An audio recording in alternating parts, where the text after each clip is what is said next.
Thanks. My name's Tim. I'm an alcoholic. Thanks for having me here.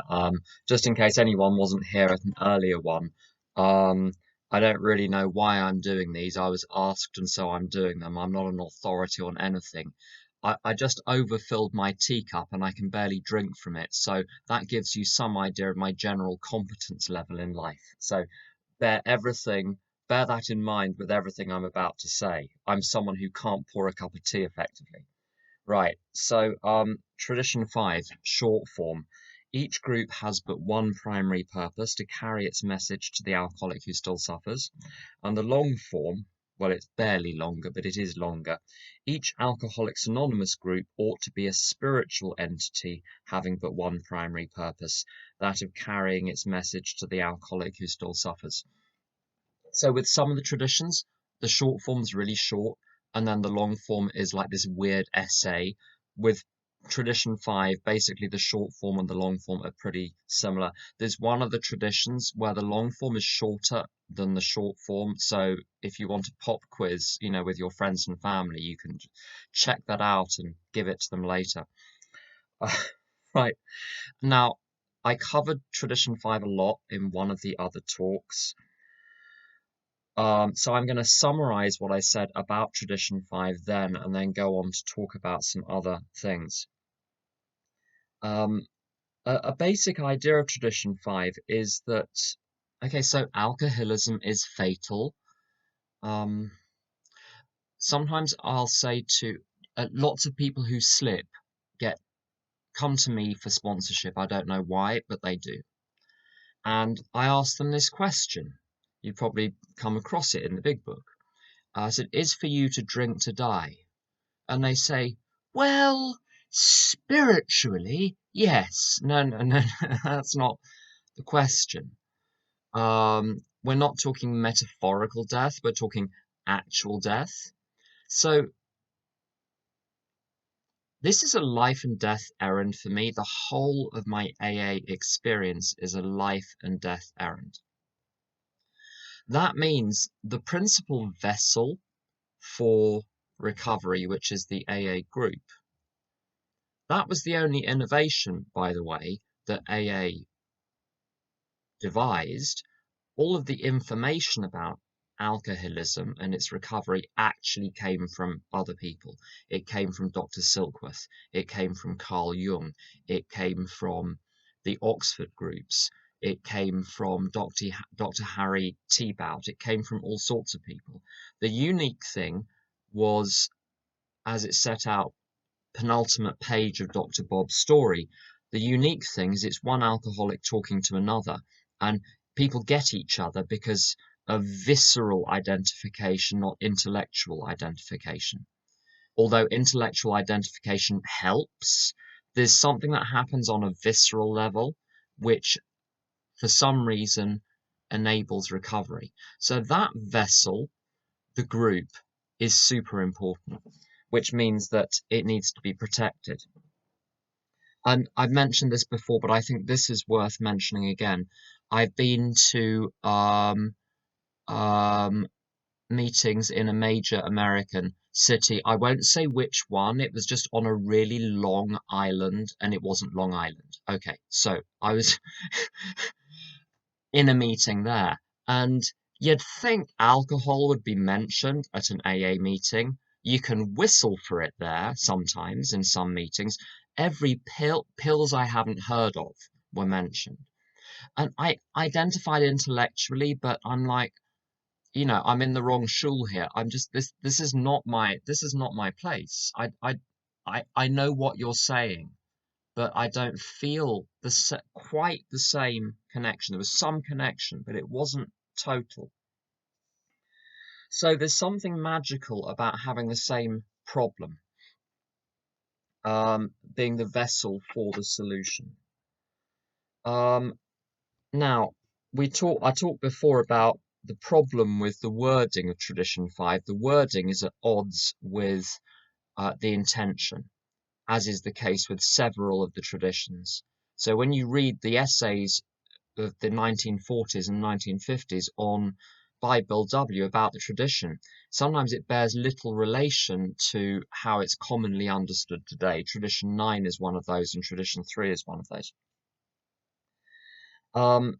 But what it says in Tradition 5 is each group has but one primary purpose to carry its message. Long form, same, its message. So technically each group can have its own message, but if you read the materials at the time, the idea behind Tradition 5 was the purpose is to carry the message of Alcoholics Anonymous, nothing else. And if you want to know what that is, that's set out on the dust jacket of the 3rd edition of the Big Book. It's been eliminated from the 4th. And there it would say, it said in earlier editions and up to there, that the contents of the Big Book up to page 164, that is the AA message. And in Bill W.'s very famous article from, I think it's February 58, I didn't write down the date, but I may be wrong on that. It's in Language of the Heart. Bill's essay on problems other than alcohol, he makes it absolutely clear. An AA group as such cannot take on all the personal problems of its members, let alone the problems of the whole world.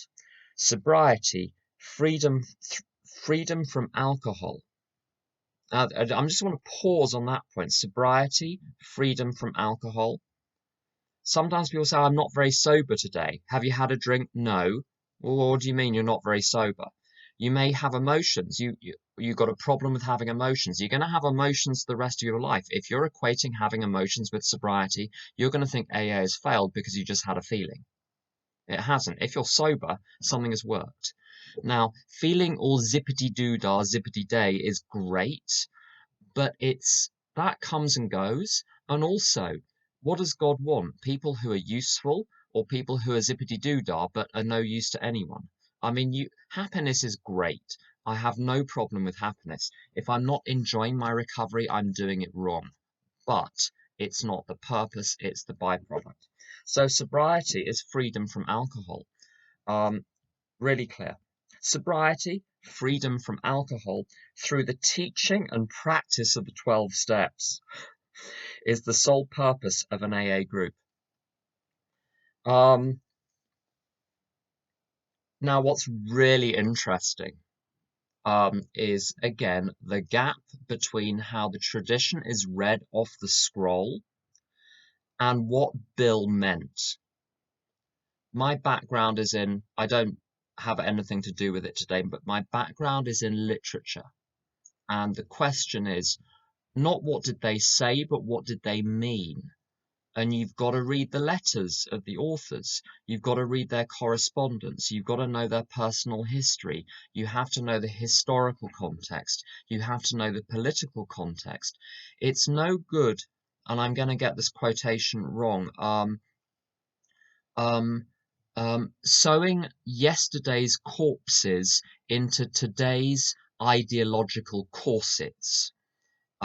It's by Ray Porter talking about the Enlightenment, people looking back 2.5 centuries from a modern mindset and completely misunderstanding what was going on because of ignorance about the political, historical, social, economic context, and only being able to see things from then from our point of view now. And the same happens with the traditions. People want to look at the scroll and read the tradition off the scroll, ignore the history, and think, well, I can make it mean whatever I want it to mean. Now, that freedom is obviously accorded to all of us, but the question I'm interested in is, what did they mean when they said it? That's what I'm trying to get to. And Bill's essay is interesting because it clarifies a point which is widely discussed and I believe widely misunderstood. He says sobriety, freedom from alcohol through the teaching and practice of the 12 steps is the sole purpose of an AA group. Sole means there are no other purposes. Now, sometimes people say primary purpose means we can have a whole load of other secondary purposes. And I won't go into the grammar of whether there should be a comma between the one and the primary, but basically, you look at the material at the time and it's clear. No, we don't have like 8 purposes or 12 purposes or 2 purposes. We have one purpose. So one comma primary purpose. And now I'm a bit of a stickler for uh, things being traditional in all areas of my life, really. So I like to try. I know that I will never work the program anywhere near perfectly. Most of my sponsees work step 11 like way better than me. When I hear them share about their step 11, I'm embarrassed for myself. I I'm not the most amazing person at working the steps, but I do hold this idea of perfection as what I'm willing to grow towards, and I claim spiritual progress towards it, not the perfection itself.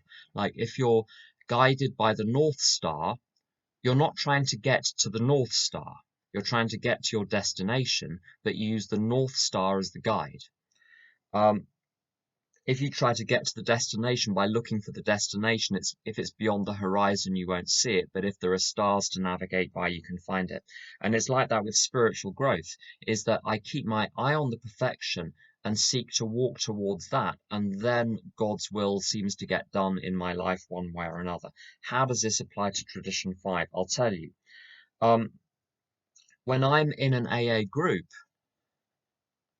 that means that my purpose when I'm there is to support the purpose of that group, which is the teaching and the practice of the 12 steps. So I'm really, really strict with myself about making sure that when I share, this is a slightly different setting. This is not a sort of a normal AA group meeting, but if this were a normal AA group meeting, I would be very, very careful to speak only of the 12 steps and how they apply in my life. And now that doesn't mean that I sit there reeling off quotations from the big book and stringing them together like a daisy chain and then clapping my hands at the end and saying thank you to everyone. Um, I think it's at the end of one of the earlier chapters, it may be chapter 2, where of the big book, where it says it is only by fully disclosing ourselves and our problems that others will be convinced and say, well, I want this too. And it talks about how each member has, I'm paraphrasing here, each member shares in his own voice and from his own point of view, uh, how he established a relationship with God. So the teaching and practice of the 12 steps, how I try and do that when I'm in a meeting is I want to peg what I'm saying to the step as it's written in the big book.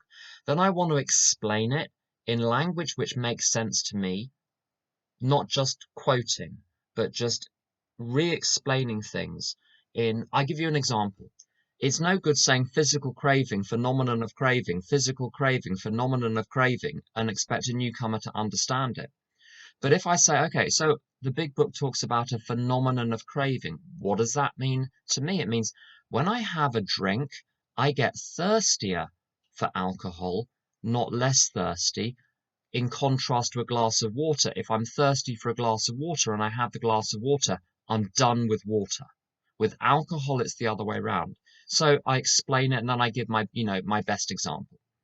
So saying that when I'm in a meeting, if I'm practicing Tradition 5 in a meeting, I'm talking about the 12 steps. It doesn't mean it has to be dry or dull. It's got to be tethered to the material in the literature, but then put in my own language and then exemplified with some kind of juicy example. And because that's how I understood other people, is those 3 elements. Like, because it's tied to the literature, we know we're all speaking about the same thing. People putting it in their own language made it come alive, and then people giving examples really made it come alive. And that was the magical thing about AA when I first got here, and still is today. Now, I think God probably does have secondary purposes through AA. But my experience is when I belong to groups whose function is to carry the message of the big book, so our very, very strong structure, always starts on time, always ends on time, operates like a well-oiled machine, and then the content is very, very focused on the steps. I find that everything else falls into place, that people naturally stay in touch with each other throughout the rest of the week. People naturally work the program throughout the rest of the week. People naturally want to hang out after the meeting. All of that stuff doesn't need to be organized by the group. If you get the main thing right, everything else falls into place. And it's just the same way that when I'm working my own program, and I'll come to that. I'll come to what that means for me in terms of practicing Tradition 5 in my life. All of the other things take care of themselves. It's the step 3 promise that if I stay close to God and perform his work well, I get everything I need. So I think lots of secondary purposes in terms of forming human relationships, providing vehicles for service, establishing relationships between people, enabling fellowship to grow up, happens pretty much automatically if we keep the main thing the main thing. Some other questions, however, let me have a look at my notes. Part of the 12th step is to carry this message to other alcoholics. Now that's the headline for the 12th step. But if you read the big book, especially the later chapters where they describe early Alcoholics Anonymous, they're doing a couple of things in addition to the group work. They're trying to carry the message to professionals, and they're also enabling anyone interested in a spiritual life to have access to what we found. So my old home group, my current home group doesn't do this, but my old home group would do a workshop once a month where professionals could come and where people from other 12-step fellowships could come so that our message is shared widely. Now, is this breaching primary purpose? Absolutely not. If the message of AA is the contents of the book up to 164, any activity described in there within the context of the 12th step counts. One thing my sponsor says to me almost every time we speak is a much more important demonstration of our principles lies in our respective homes, occupations, and affairs. So, and I'm going to be frightfully controversial now. So, if I say something that upsets you, well, there we go. You'll have something to write inventory about later on today. It doesn't worry people so much in this country. But sometimes in some other countries, people and I mentioned meetings in a certain place where alcohol wasn't mentioned. I'm not talking about that situation. I'm talking about the situation where someone in a meeting is sharing and they mention drugs.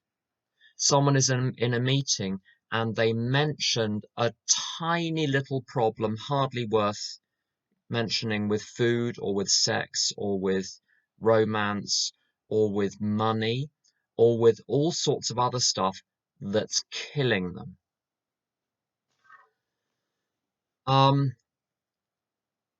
Now, the practice of the 12 steps includes the practice of the 12th step. What is the 12th step? Is to practice these principles in all our affairs. So my personal belief is that it's totally legitimate as long as the primary focus of the group is on the 12 steps as a whole, as a solution to alcoholism. One small part of that is applying this to the other problems. So I don't personally have a problem with people in my home group mentioning the other addictions and how they're applying the 12 steps to solve those. I've been sober since 24th of July 1993, and I've seen a lot of people die or go out and stay out. And if I were to give you the top reasons why, and this is not scientific data, this is just my subjective impression based on what I've observed. The biggest problems seem to be, in terms of what triggers relapse, is um, uh, illegitimate use of pills or legitimate use of pills, which then tips over into illegitimate use of pills. Opioids mostly. Most people I know who've died after many years of sobriety, it started with legitimately prescribed opioids. I'm not saying doctors shouldn't prescribe them. It's a different question. But there's a risk there. I have no opinion on what anyone should do with a particular drug. Let me just say that very, very clearly. But there are questions there. Um, and other addictions kicking off and people feeling that they can't go to their AA sponsor about them, they can't mention them in their home group. I don't think it's personally feasible for me to go to a different 12-step fellowship for every single problem that arises in my life. Now, I have had to go. I've gone to Al-Anon for a while. I've visited a few other fellowships. Sometimes I've taken principles. I've taken principles from SLA. I've certainly taken principles from SA, very helpful fellowship. I've taken principles from, I've learned from OA friends of mine. And some people do need to be fully fledged members of multiple fellowships. That's really clear. Whatever is necessary is necessary. But it's also okay for me to deal with those in the context of AA, because it's the practice of these principles in all our affairs. I suspect if we felt more able to talk about how we apply the principles in the big book to compulsive sexual activity, to compulsive romantic intrigue, to relationships to food and money, if we talked about that more in AA, perhaps people would have fewer problems with those. It's an opinion, so shoot me for it. Um, I think it's very interesting as well.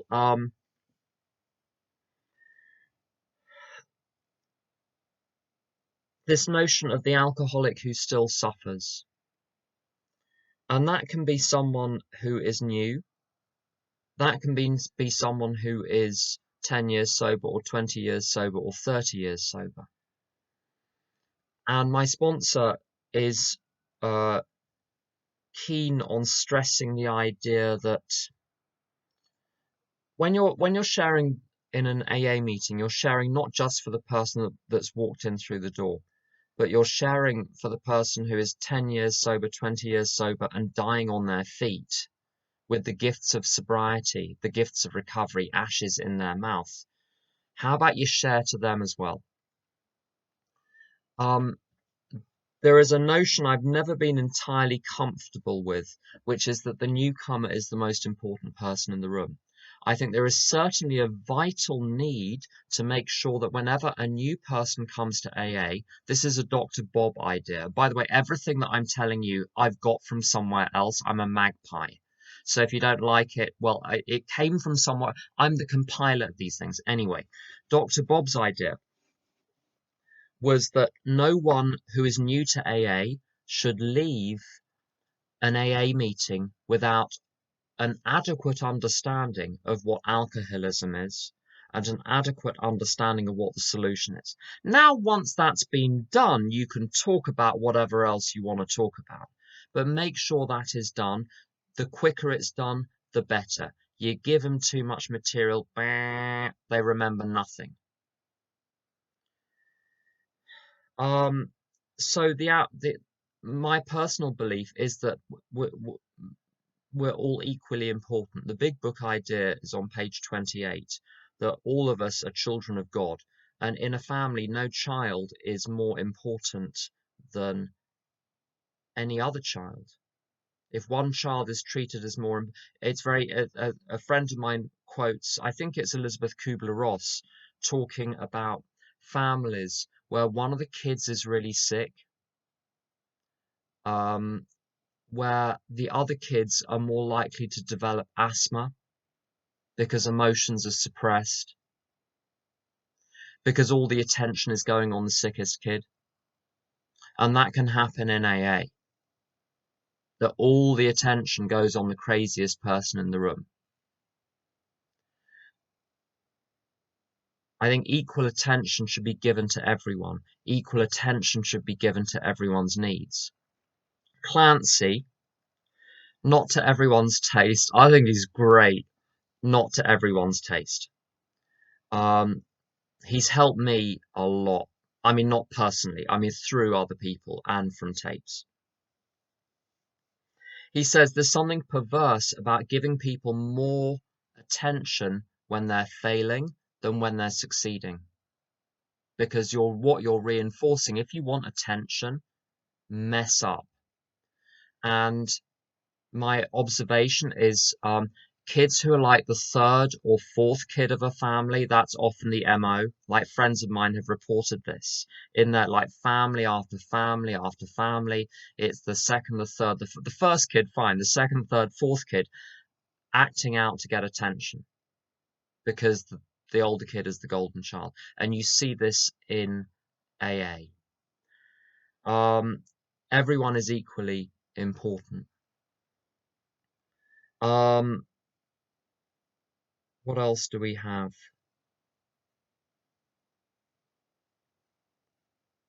So if the if the purpose of the group is the teaching and practice of the 12 steps, the question is it okay for newcomers to share? There are groups, and I'm not going to give you names and addresses, but you know where they are, where if you haven't taken step 5, you're not allowed to share. If you try and share, someone will look very, very sternly at you. There are, by contrast, I went to a meeting in a city in America which rhymes with Mostin, where there were 150 people in the room. Saturday morning, and it was a newcomers meeting. So far, so good. 150 people in the room. What could go wrong? What went wrong was this. They said, so, for the first, I don't know, 50 minutes of the hour, we're going to have sharing from newcomers. Yay! It's a newcomers meeting. Why not? And one by one, their little hands went up and they were picked on one by one. And it turned out all of the newcomers to the AA meeting, there were some air quotes there just for the tape. All of the newcomers to the AA meeting were the inmates of a treatment center for oxycodone addicts who'd been bussed into the meeting on Saturday morning. And every single one of the shares was about I mean, they were lovely people and they were trying hard. They were trying to recover from their addiction. This is great. But every one of the shares was about how grateful they were for living in this treatment center and what great support they had from all of the other people. None of them were drinkers. In the 10 minutes at the end, I think there are about 10 or 20 people who are long-term sober in AA whose faces were purple, sitting on their hands, desperate to share. And I think 2 got to share, and one person who was sober many years shared, and you could hear this audible relief from the rest of the room as someone finally mentioned alcohol and alcoholism and the solution to alcoholism within AA. And that person was mobbed afterwards by people thanking them for, thank God someone said something. Now,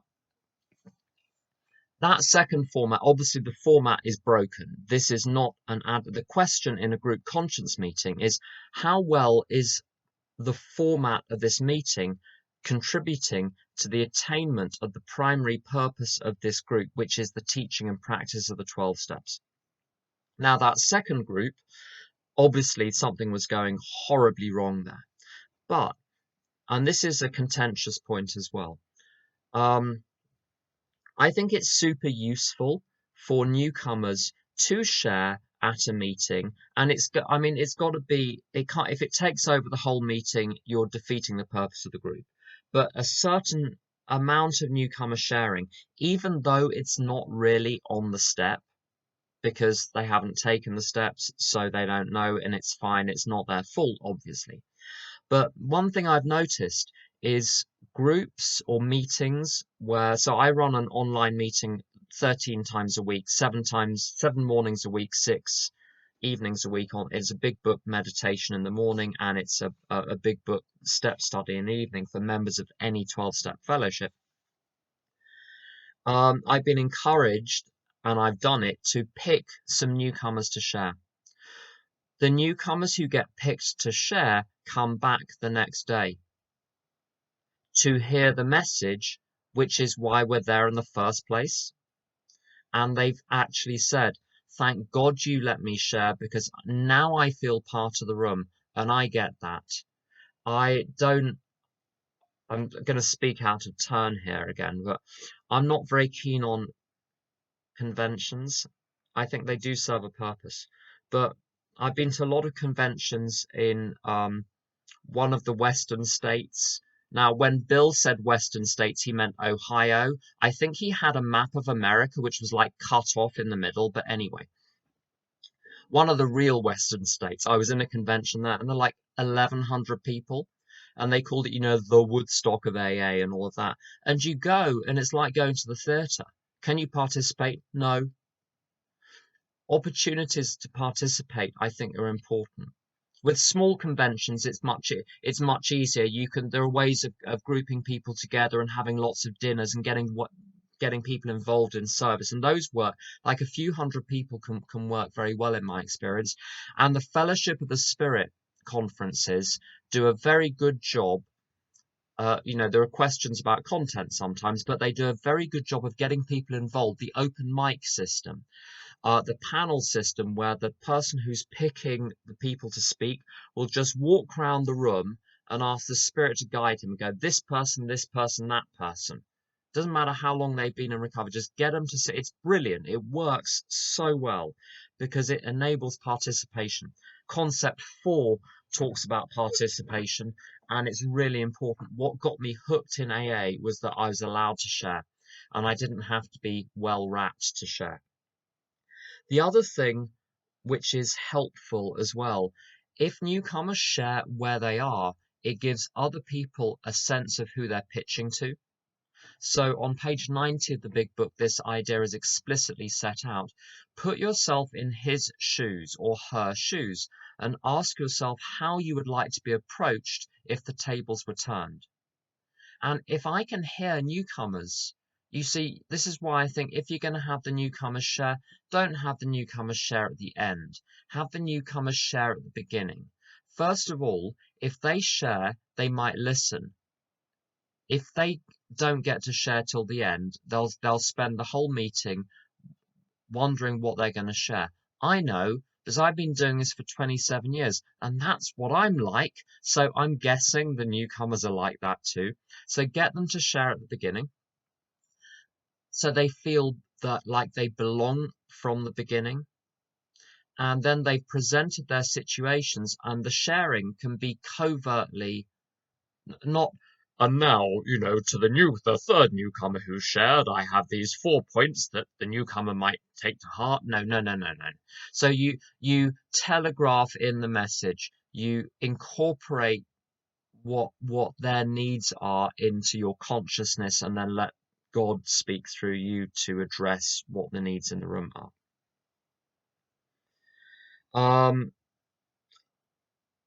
So I think that's terribly useful, but there are some. I'd exercise some caution with this as well. I was given some very tight guidelines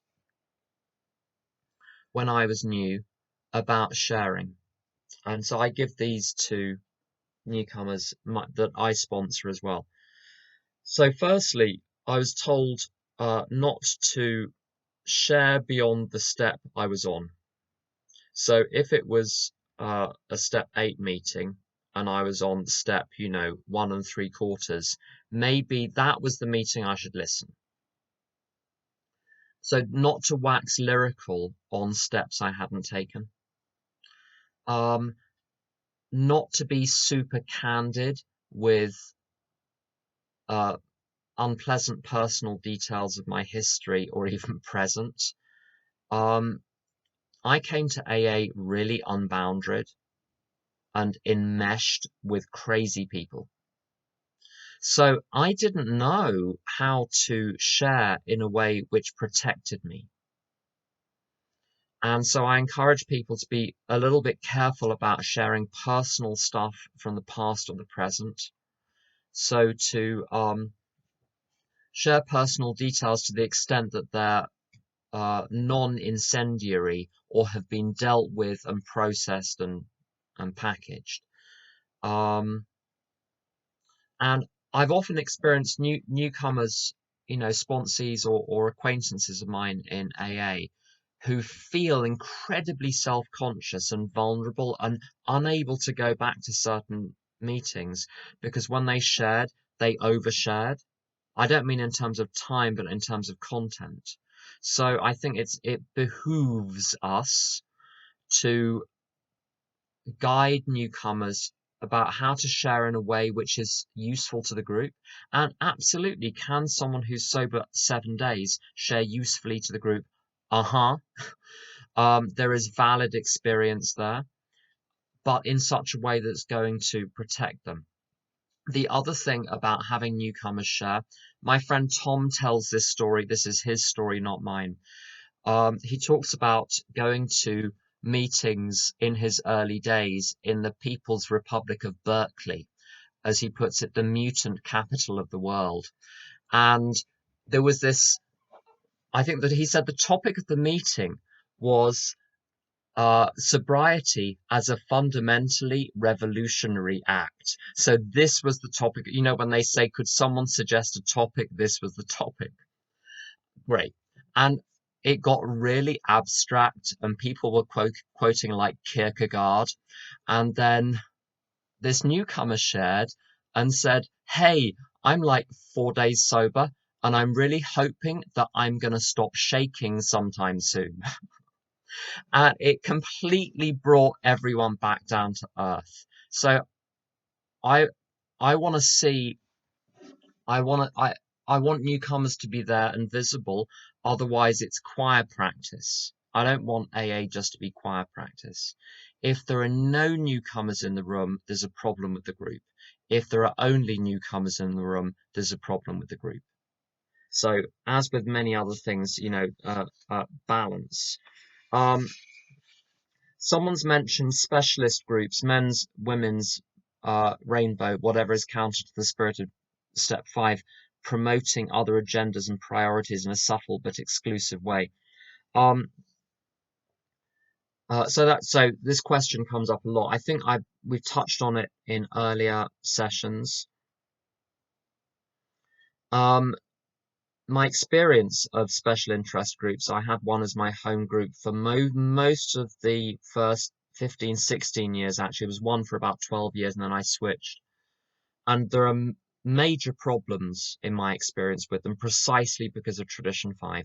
So other purposes come in, and blind spots are shared, so don't get challenged. So there are problems there. But I want to give a couple of examples of why I would fight to the death for specialist groups in London to continue existing. The first one is, unfortunately, with women's groups. Ask women who go to women's groups why they exist, and the finger will point back at some of the behavior of men in ordinary meetings. Female sponsee, so I'm gay, I sponsor women.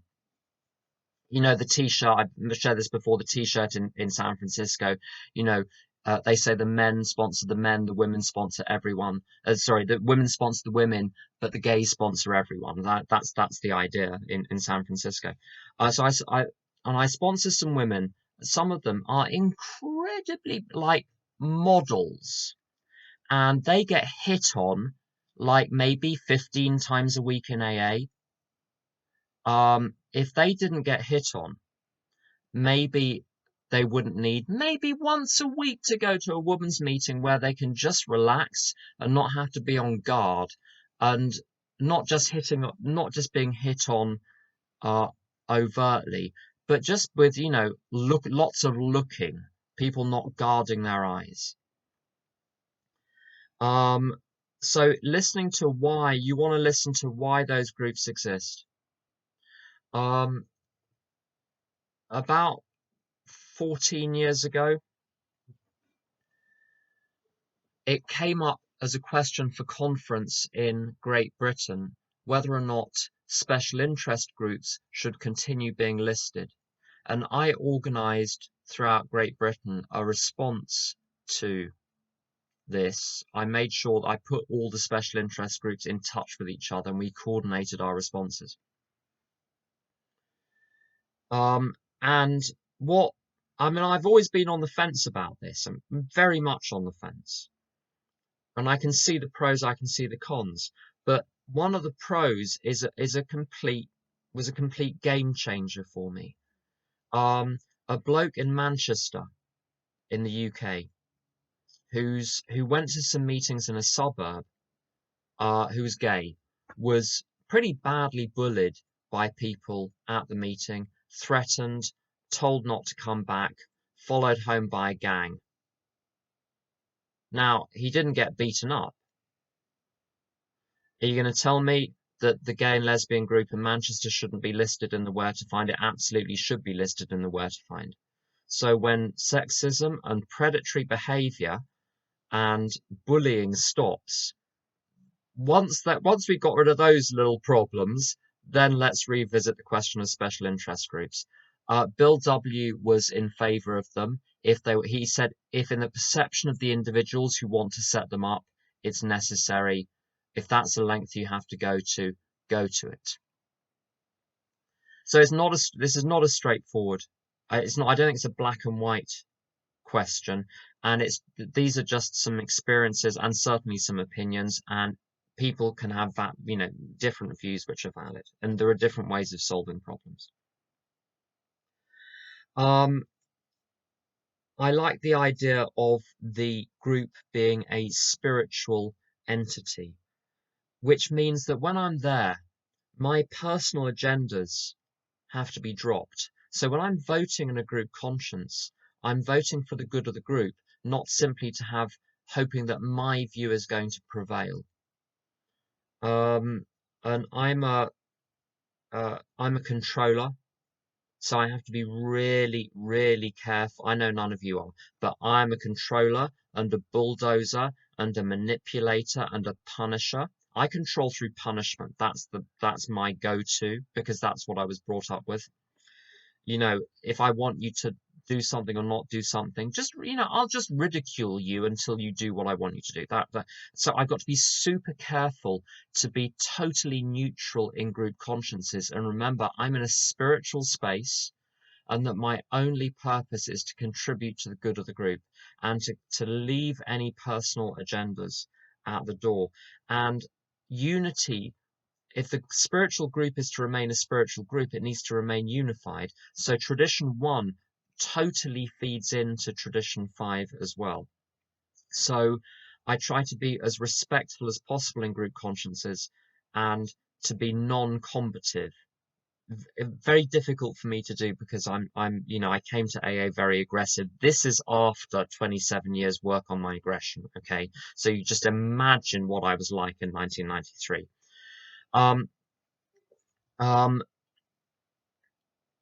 Some other points about tradition 5. I haven't got time for everything, so I'm sifting slightly. Just give me a moment. Oh yeah, so this is a useful point, I think.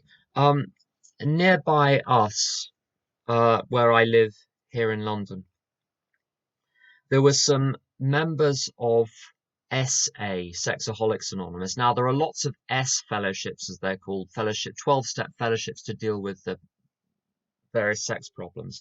There's SLA, there's SAA, there's SA, and SA is a very tough fellowship. So their sort of notion of abstinence is incredibly narrowly defined. It's very different than SLA. Anyway, so there are some there's an SA group just up the road, and some of them started coming to our our AA big book study.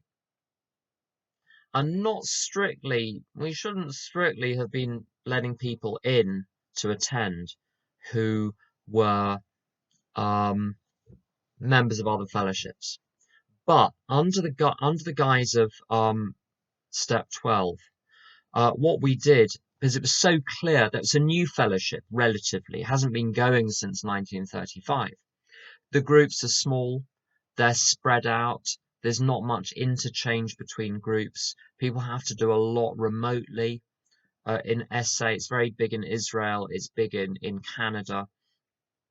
And most of the people I know in London in it, their sponsors are in Toronto or in Jerusalem.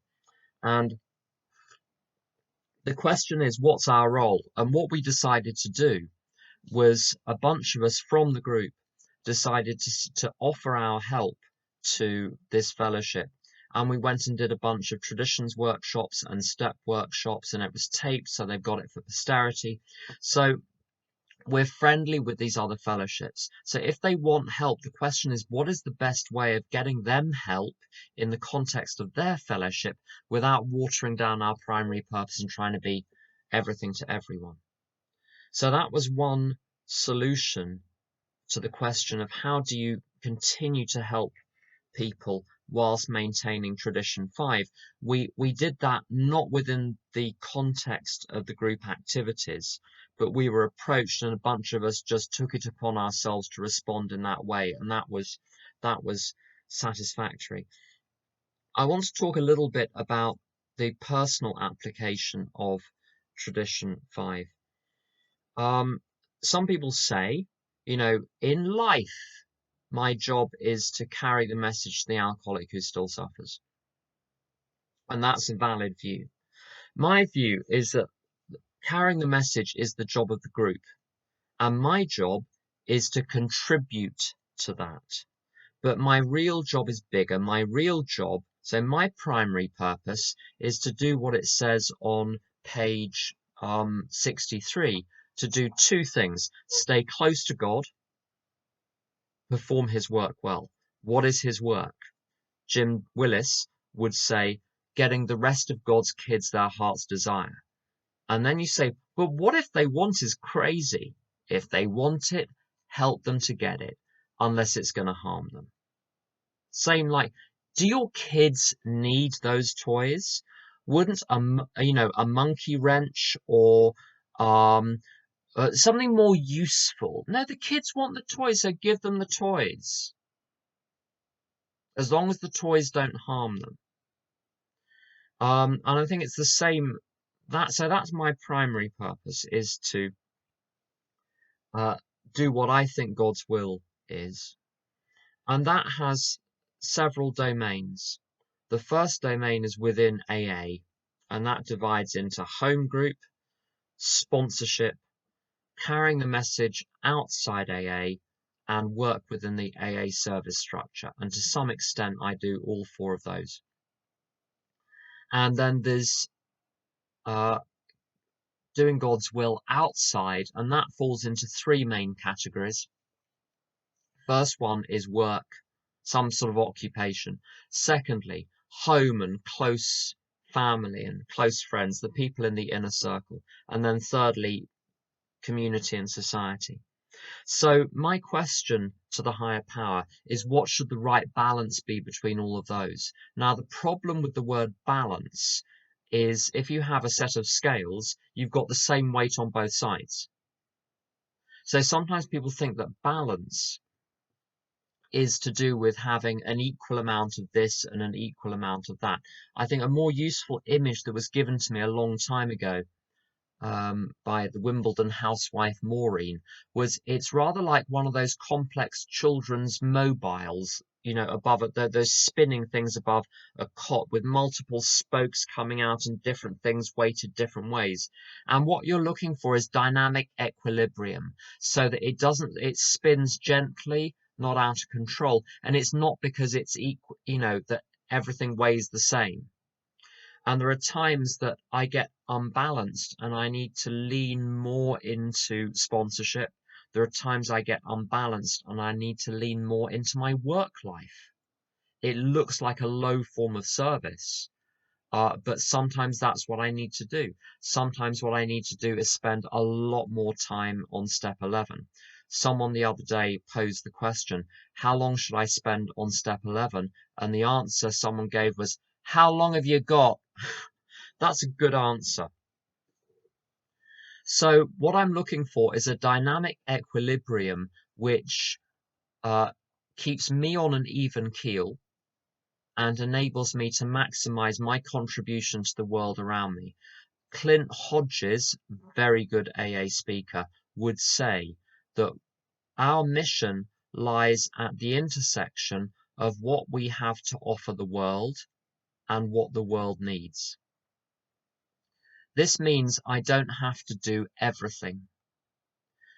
There is a scene from the British cartoon in the 1990s called Stressed Eric. So that's Stressed Eric. Now, Eric was a single father with hopeless children and a heroin addict Spanish au pair, living next to a family called the Perfects, Mr. and Mrs. Perfect. And there's some conversation about the nativity play. And Eric's child, I think called Brian, plays third sheep. And all he has to do in the nativity play is he has to say bah at some point. That's all he has to do. I mean, he messes that up as well. I don't want to give you too many spoilers, but the child of the Perfects, this perfect little girl, she's in the nativity play and she's playing the Virgin Mary, Gabriel, God, Israel, Egypt. She does a ballet solo and she does a flute solo.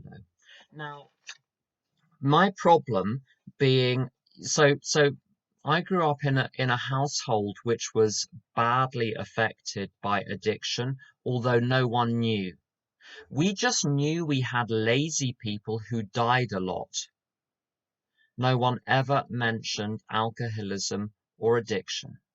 But people would suddenly die in their 20s. How did they die? Oh, it was his heart. He was always lazy. This is code for he's an alcoholic and he committed suicide, just in case you come across that situation. It was ugly. The whole situation was ugly. And the way you covered it up was by being the perfects. So the underside of my family was stressed Eric and all of his incompetent, hopeless children. And the surface was the perfects, where you have to do everything. And I don't have to do everything in AA. I have to try everything, but I have to do what God's will is for me, which is where I am of maximum service, where what I have to offer best matches what the world needs. So it means I don't have to have my finger in every pot. Um, I mean, one thing that was literally said to me when I was 11 was, I think at this point my brother had died of alcoholism. We weren't told what had happened until I worked it out years later. Multiple people literally said to me, if you work hard and do well at school, it will take your mother's pain away. This was not a covert message telegraphed through body language. These were the actual words that people said. Now, people who are 10, 20, 30 years sober get burned out really easily. The best people in AA in terms of service, the best is a horrible, I shouldn't have said that. The people who are most effective in service sometimes will burn out, and 5 years later, 10 years later, where have they gone?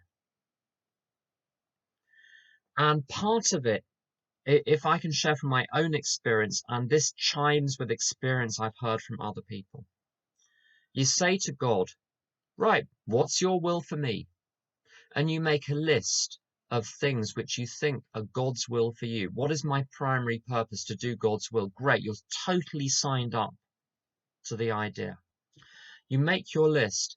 It's 3 times longer than a human being functioning, firing on all pistons could possibly do in a month. And you've given yourself a week to do it. And you get burned out and crotchety. The worst defect of character, I think, of all of them that I've experienced is taking what I believe is God's will and practicing idolatry with God's will, taking the things which are good in my life, the activities that I believe my higher power has entrusted to me to carry out, and worshipping them, not the higher power. So they become my God. The schedule for the day becomes my higher power. And I feel like this eternal slave trapped in this endless series of thankless obligations. I've talked to many, many people who are sober a long time that end up feeling that way. And if that's not resolved, people leave AA or just step back completely. And you come across them 5 years later in a yoga class doing really well. But then you come back to AA. Where are the old timers? Go to your local group. How many people are over 20 years sober? Very few. And the problem is perpetuated because the work gets concentrated in the small number of people who still haven't yet burned out. So this question of what's my primary purpose, I've got to not grab hold of that and turn that into my higher power. The primary purpose is to serve my higher power and to be totally open and flexible about what that is going to look like on a daily basis. Not to take a pattern, cement it in place and say, thanks God, I've now got it.